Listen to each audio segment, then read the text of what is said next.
Hello students, कैसे हैं आप सभी। तो आज एक टॉपिक के ऊपर बात करने वाले हैं। जावा में सेम स्ट्रिंग वैल्यू रखने पर मेमोरी कैसे बचती है। वो बचती है हमारी एससीपी की वजह से, स्ट्रिंग कांस्टेंट पूल की वजह से। स्ट्रिंग कांस्टेंट पूल हमारे हीप मेमोरी में एक एरिया होता है जहाँ पे हमारी स्ट्रिंग के लिए मेमोरी एलोकेट होती है ना। जब हम सेम वैल्यू दें किसी भी स्ट्रिंग वेरिएबल को, like string S1 equal to, मैं डबल कोट्स में अपना नाम लिख दूँ योगेश, और एक और स्ट्रिंग वेरिएबल बनाऊँ string S2 equal to Yogesh, तो दोनों की सेम वैल्यू है, सेम लिटरल्स है।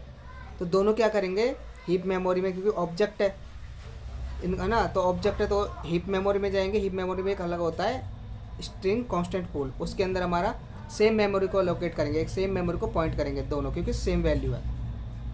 अगर इसी स्ट्रिंग को हम न्यू कीवर्ड के साथ बनाए, string S3 equal to new keyword और स्ट्रिंग और डबल कोट्स के अंदर अपना नेम योगेश, तो क्या करेगा अलग से मेमोरी बनाएगा, अलग मेमोरी को पॉइंट करेगा। क्यों? न्यू कीवर्ड मतलब न्यू ऑब्जेक्ट बनाएगा। जो लाइक हम इंट लिखते हैं, इंट A इक्वल टू 10, तो ये क्या करता है स्टैक में स्टोर करता है इसे। लेकिन जब हमारा स्ट्रिंग होता है या कोई रैपर क्लासेस होते हैं, ऑब्जेक्ट होते हैं, वो हीप मेमोरी में जाते हैं, और हीप मेमोरी के अंदर स्ट्रिंग कांस्टेंट पूल में स्ट्रिंग जाती है। ये तो आपको क्लियर हो गया होगा। जब सेम मेमोरी होती है, सेम वैल्यू होती है, तो स्ट्रिंग कांस्टेंट पूल में आती है और सेम मेमोरी को पॉइंट करता है। चाहे हम 10 स्ट्रिंग वेरिएबल बनाएं, 10 को सेम वैल्यू देंगे ना, तो सेम ही मेमोरी को एलोकेट करेगा वो। अब नेक्स्ट पॉइंट ये आता है, जब हम न्यू कीवर्ड के साथ बनाएं और उसको भी हम स्ट्रिंग कांस्टेंट पूल के अंदर रखना चाहें, तो कैसे रख सकते हैं।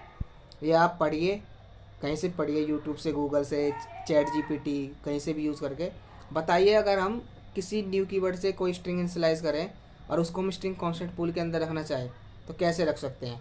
और एक क्वेश्चन और, दो ऑब्जेक्ट को हम कैसे कंपेयर करते हैं, ये भी आप कमेंट में बताना। Thank you.